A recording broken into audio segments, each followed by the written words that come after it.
Assalamualaikum warahmatullahi wabarakatuh dan selamat sejahtera. Kami dari kumpulan 18 untuk subjek STU 223. Tajuk tugasan kami ialah wajarkah masyarakat Malaysia yang belang bangsa dan agama terkesan dengan propaganda Islamofobia yang dibawa oleh dunia barat. Islamofobia didefinisikan sebagai prejudis terhadap Islam atau diskriminasi secara fizikal ataupun secara verbal, terutamanya melalui media. Islamofobia merupakan salah satu fenomena yang telah berlaku di barat yang menjadikan umat Islam di sana tidak lagi tenteram dan selamat untuk melakukan kehidupan seharian. Islamofobia merupakan salah satu istilah kontroversi yang diartikan sebagai takut, benci dan prejudis terhadap Islam dan agama Islam. Dan kami berpendapat bahawa masyarakat Islam yang berbilang bangsa dan berbeza latar belakang tidak wajar untuk terkesan dengan propaganda Islamofobia yang dibawa oleh dunia barat.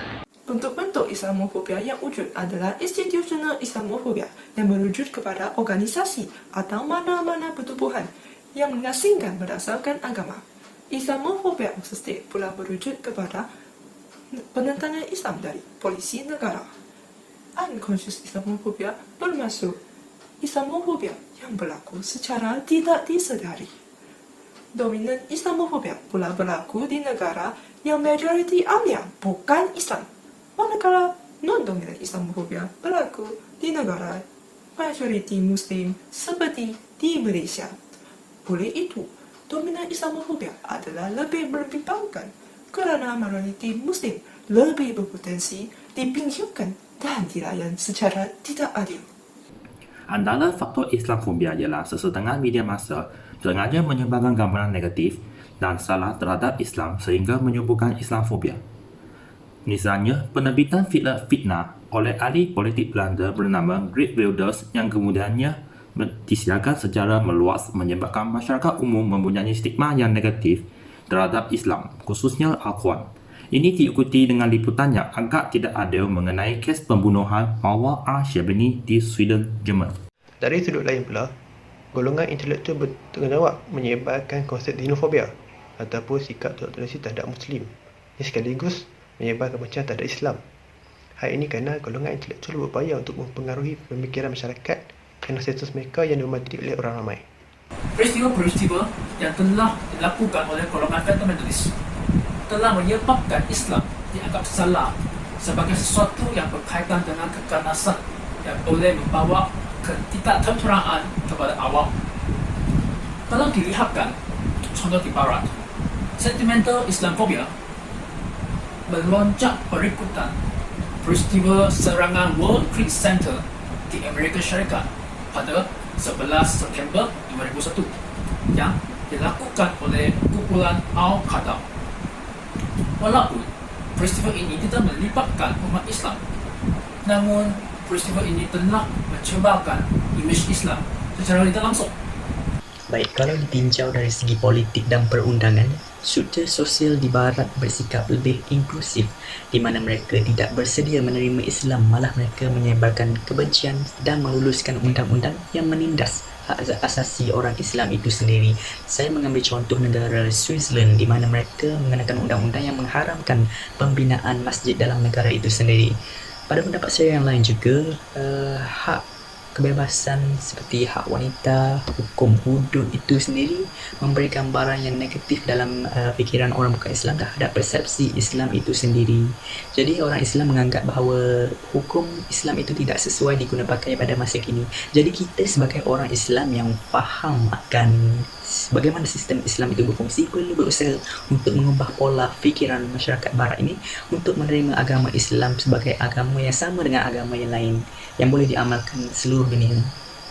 Tindakan Islamofobia boleh membawa kesan yang serius kepada individu, sosial, ekonomi dan politik sebuah negara.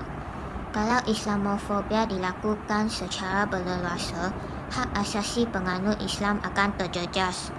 Sebagai contoh, hak asasi umat Islam wanita memakai tudung akan ditindas secara tiada alasan dan dihalang secara terbuka di tempat awam. Islamofobia telah menyebabkan kesan negatif kepada politik sesebuah negara. Negara Islam seperti negara Malaysia yang ingin melakukan persahabatan ataupun perjanjian dengan negara yang mengamalkan sifat Islamofobia, sudah tentulah bahawa perjalinan antara satu sama lain tidak akan diwujudkan disebabkan kebencian mereka terhadap umat Islam itu sendiri. Video ini menunjukkan seseorang wanita yang berusia 19 tahun yang dipukul oleh seseorang lelaki di sebuah hospital di Detroit. Serangan tersebut disifatkan bertujuan untuk agamanya. Peningkatan ancaman berprofil tinggi dan tindakan diskriminasi yang dilakukan terhadap orang Muslim di negara-negara barat disebabkan oleh prasangka dan salah faham terhadap Muslim.